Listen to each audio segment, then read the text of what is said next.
there, I'm Jody Bentley, actor, producer, speaker, and teacher. Hello.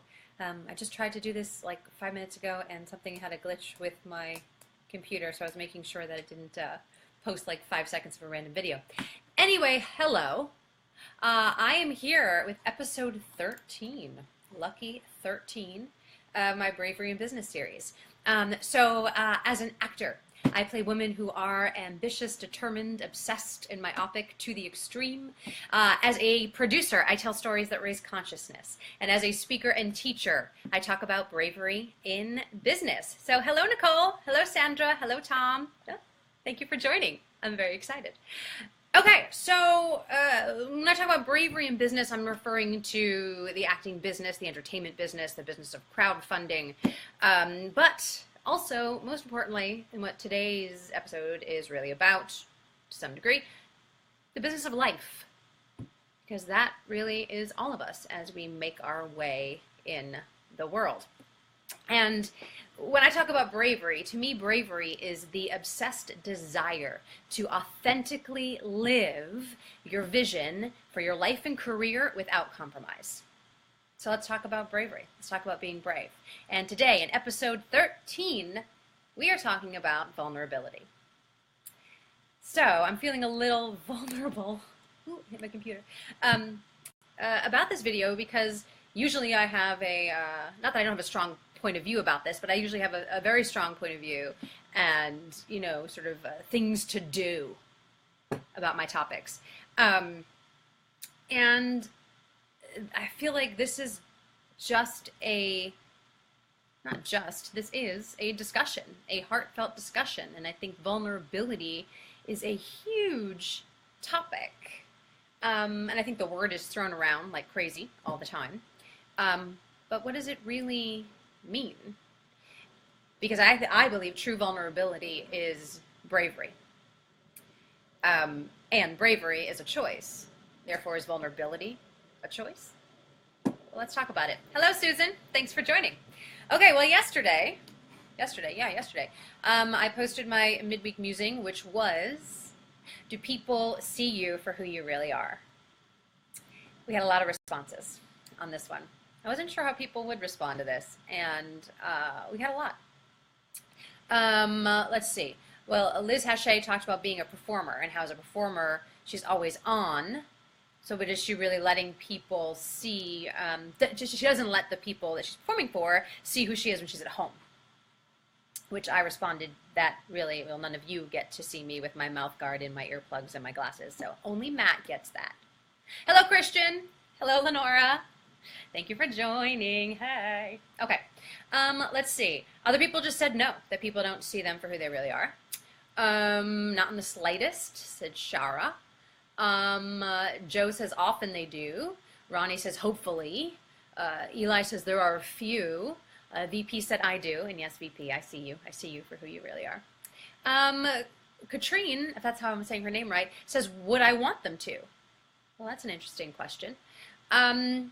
And it just goes on and on. I think if you're really interested in this topic, go to that thread that I posted yesterday and really see what people said, because it's interesting. And for me, it comes down to a couple things. One, that everybody, hello, Cecily, thanks for joining. And John, hello, John, thanks for joining. I can't wait to meet you. Okay, cool.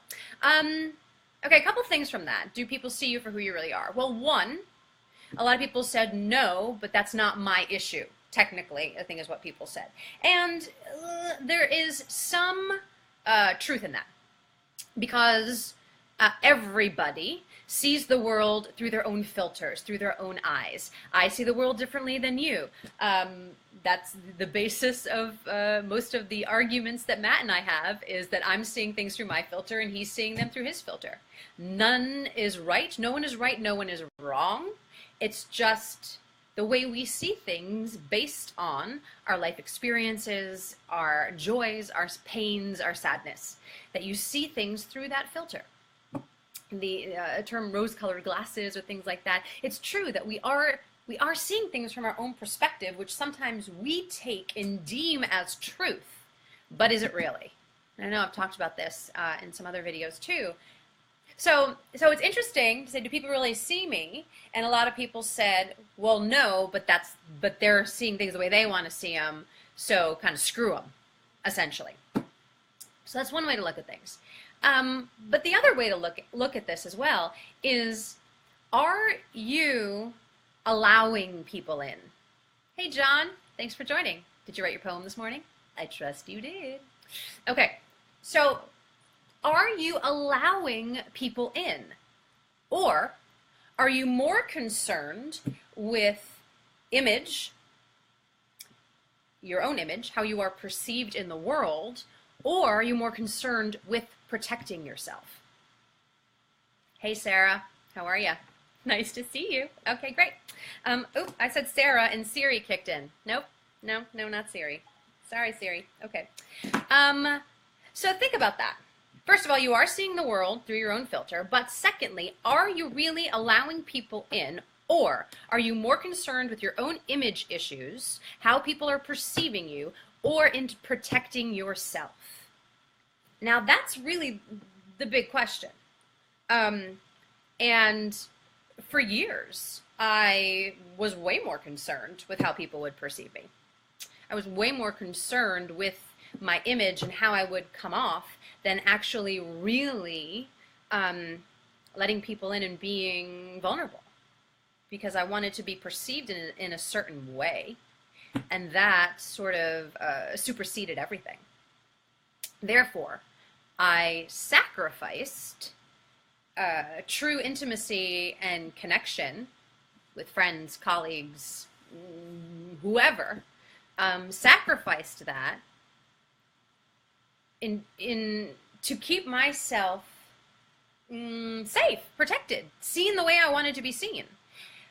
Because look, but everyone wants to be seen and heard. They do.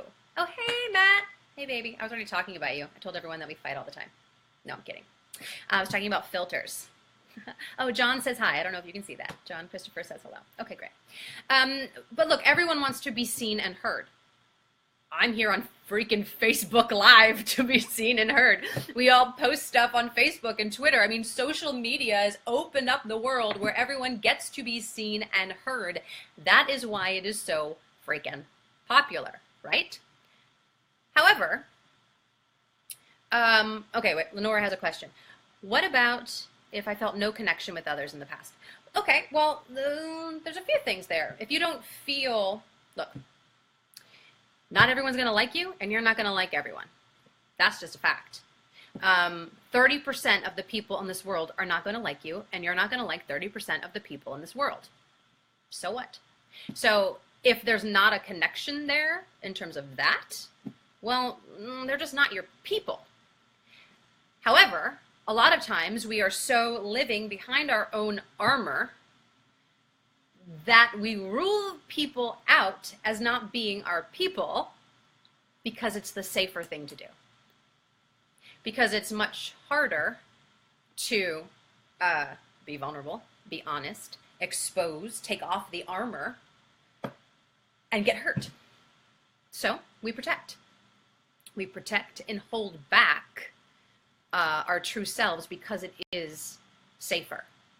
And what's interesting in the post yesterday, a lot of people wrote that they don't, that people in the real world, I don't know what I meant, but people might not show who they really are. They don't get seen for who they really are in regular everyday life. But their friends and family see them for who they are. And like, why would I want other people to see me? I only want the people that are close to me to see me vulnerably, or to really see who I am.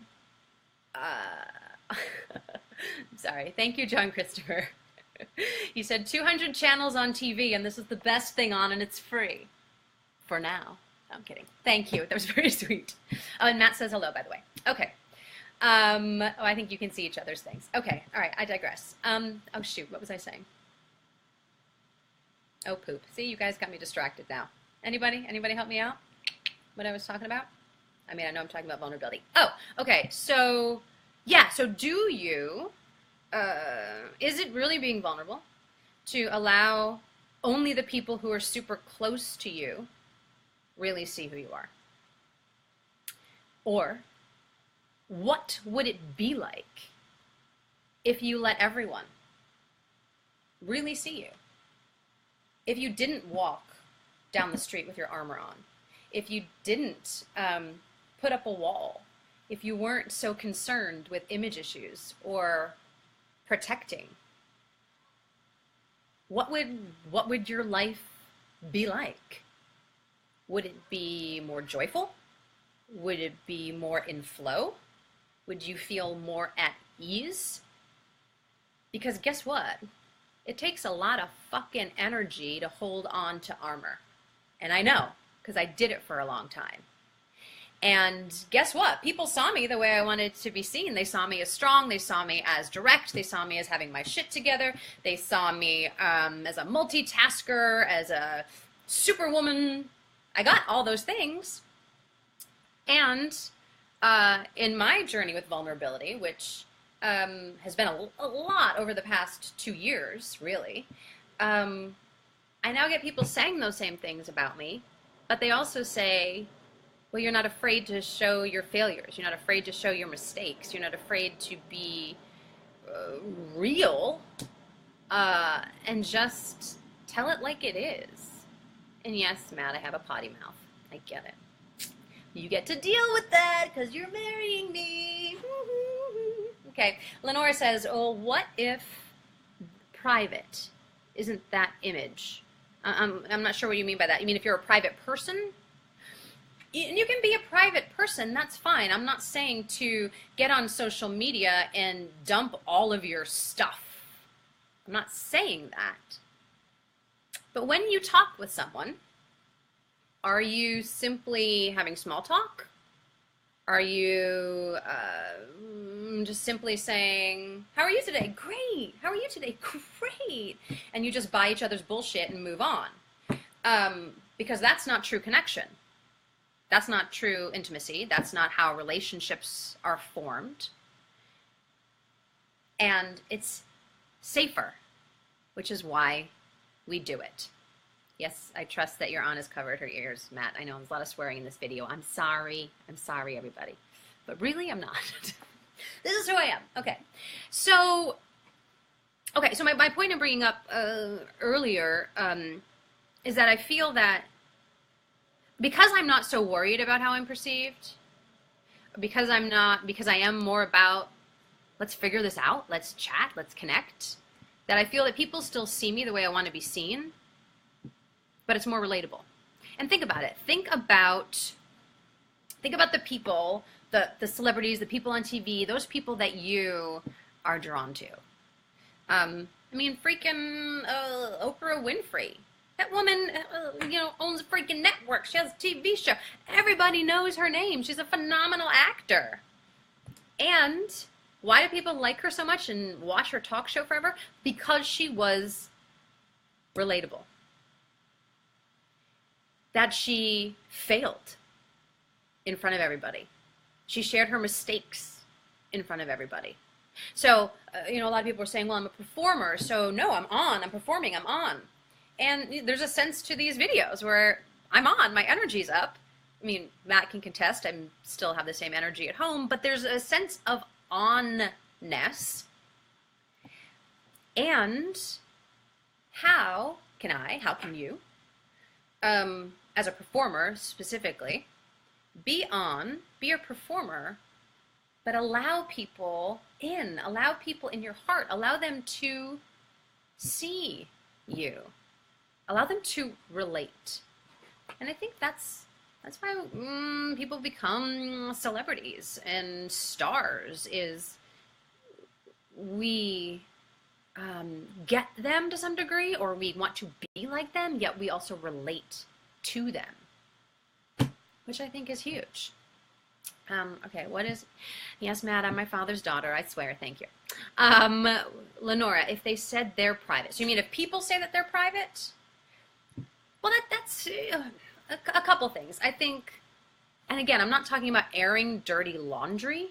I'm talking about being real. And If people don't want to share things, they go, well, I'm a private person, I don't want to share. Well, if you're not sharing, you're not connecting, you're not really being intimate with anyone in your connections and relationships. So then what are you doing? You are protecting. And I'm not saying that there doesn't get to be a sense of privacy. I'm not going to get on here and tell you everything, right? But I allow the armor to drop. I allow my pain to be seen. I allow my sadness to come out when it wants to. And I think maybe that's vulnerability, an allowing of openness, an allowing of shedding, an allowing of acceptance almost. Like, what if someone asked you how you were and you were like, I am not so good right now and I'm super overwhelmed and I'm not sure how to deal with it. Any advice? What about that? Instead of just saying great. So vulnerability. And again, I'm feeling vulnerable about this video because I don't have a takeaway. I don't have an exercise. I don't have something for you to do. But then again, I think vulnerability isn't doing. Vulnerability is being. Allowing. Flowing. It's a freedom. It's a flow. And no, Lenora, you're not telling too much. People complaining about cursing on here? Never, Ryan. Never. If you don't want to hear cursing, don't watch my Bravery business videos. What works, Cecily? You said it really works. What works? I'm curious. I missed the comment when it came in. Hello, SM. Thank you for joining. We are discussing vulnerability. But I think God, it's hot. I'm hot. It's like 90 today here in Los Angeles. Anyway, I digress. I think the question is to ask yourself, because there's two valid points of I allow the people that I care most about to see me. Other people, maybe they'll get to that place. And then there's the point of, well, everyone just sees through their own filter anyway, right? So we have those two things at play. But ask yourself, are you playing it safe? Are you playing it safe in your life to not be seen, but to be seen just enough, or to be seen, again, the way you want people to see you? Because look, most of the stuff we see on Facebook and the posts people post on Facebook are all the good things, right? For the most part. Then we get some people that post a lot of stuff. But there is almost a misconception on Facebook because we get to put out whatever information we want, right? So my question to think about, I think, oh, dogs are barking, is, are you playing it safe? Are you hiding behind how you want to be seen? Or are you protecting yourself from being hurt? Because both of those things are armor. And both of those things are keeping people from really seeing who you are. And I think the armor of aggression comes out. People say, well, but everyone's going to see me the way they want to anyway. Well, sure. And you get to show people who you are if you choose to. If you choose to. Cecily, I had this conversation with a new friend. I'm going to read Cecily's post. Okay. We all know people who complain that it's hard to make new friends when you hit a certain age. Ooh, thanks, Cecily. But it isn't hard if you skip over the small talk and get into the real talk. Exactly. Exactly. Yeah, don't play it safe. Cecily doesn't play it safe, people. Cecily Gish, ladies and gentlemen. She doesn't have the time or the energy. Damn it. And I do think it's an age thing, too. But though... it's an age thing, but then there's also this entitled thing, I think, with the younger generation, where I'm going to tell you everything and you get to deal with it. Maybe that's another video topic. 29, yes, John Christopher, thank you. I'm 29. What did I do? Okay. Image issues. Ah! Okay. Yes, you get to go on Facebook riding horses, Lenore. Lenore owns a ranch, in case you guys didn't know. All right, I really appreciate your comments on that, Cecily, and that's it. Yeah, I think, yeah, screw the small talk. I said it again. I said a swear word. Not really a swear word. I almost said the F word, but I refrained because of all the comments now about my swearing. But fuck the small talk and have the real talk. Allow people to see you. So, my takeaway as you head into your Thursday evening, or it is really, really late Thursday evening in the East Coast, are you playing it safe? And what would your life look like if you chose not to? I'm going to leave you with that. Vulnerability. Oh, we could talk a lot about it. All right. Well, thank you for listening and tuning in. And follow me on Facebook, that we are on, Twitter, Instagram. Sign up for my newsletter at jodibentley.com. And yeah, stay tuned for more Facebook Live videos and more announcements on career and bookings and my book that I wrote with Christina Ship. So yeah, stay tuned for all of that. So thank you for tuning in. Continue the conversation. And right on this post, how are you going to be vulnerable? What is something that you can do to be vulnerable? Do to be. Haha, that's funny. Okay. All right. Thank you, Facebook. Have a good night. Bye.